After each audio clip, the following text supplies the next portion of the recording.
Hello people that net, how's you doing? And as I was saying, it was guards spat on, and it went up to court at the end. There were a few bail. There's a father and son who done it, who allegedly done it. They don't know yet. They have evidence of it. They've loads of evidence of all the evidence they need, because the guards were going there for drugs search and obviously got out of hand, and they were charged with assaulting the guard.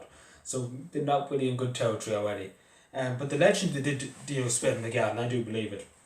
And I have two names here, and I have to say, and I'm going to say this to you very, very straight. In simple English, the judge might put it nicey towards you. But I'm going to say it to you, little, this fellow 49, and your son, have a bit of respect. Have a bit of respect. That's all that's asked of you. Have a bit of respect, have a bit of decency.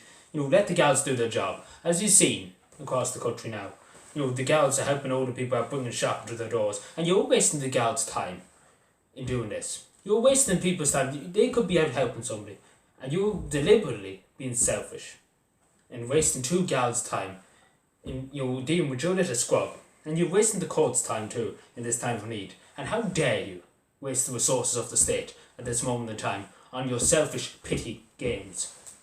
And as simple as that. And I hope you were remanded in custody, you refuse bail. I hope the judge sentences you to do a lot of community service, or either a few years in prison might teach you a bit of manners. Because my God, you don't have very much respect. And Paul Clark Sr. and James Clark of 49 and 27. How dare you? How dare you? Simple as that. How dare you assault the guard? How dare you? Can you not see?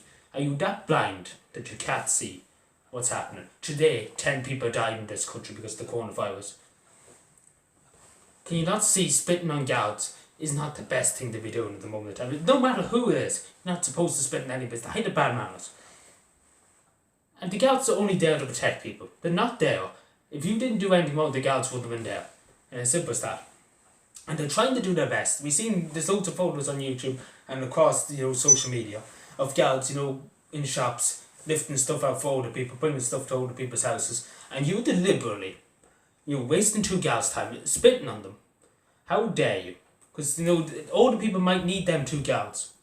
Think about that. If you're going to be selfish, think about that. And make sure you think about that in yourself. And I hope the judge sets you for a long, long time in prison.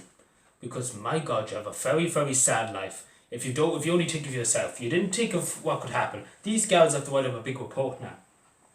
That's wasting, that's wasting their time. That's wasting the state's time. They could be out helping people. But you choose to take their time. You chose to be selfish. You chose to be a thug.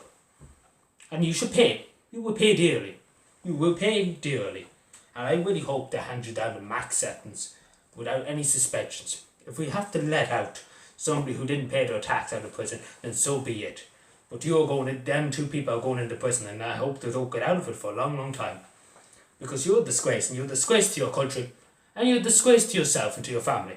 How dare you waste the gal's time? How dare you waste the state's time? And how dare you bring down yourselves? Because the only person that should be ashamed is yourselves. You should be ashamed of yourselves for your actions. Because spitting on the guard, no matter, they're only there to do the job. They're only guards, they're trying to earn their only paycheck. How dare you do this? Simple as that. I'm not going to say any more to you because you've been shamed enough in the media. And I hope the shame is even more. But I hope you've learned your lesson. And I hope when you're in prison, I hope you think about what you've done. And I hope you maybe might have the courage to say sorry. And maybe apologise to the people of your local community that you took away two guards from community police and helping people out. Say that to your community and think about that. Because you didn't think outside the box. You only thought of yourselves. You didn't care about anybody else but yourselves. Simple as.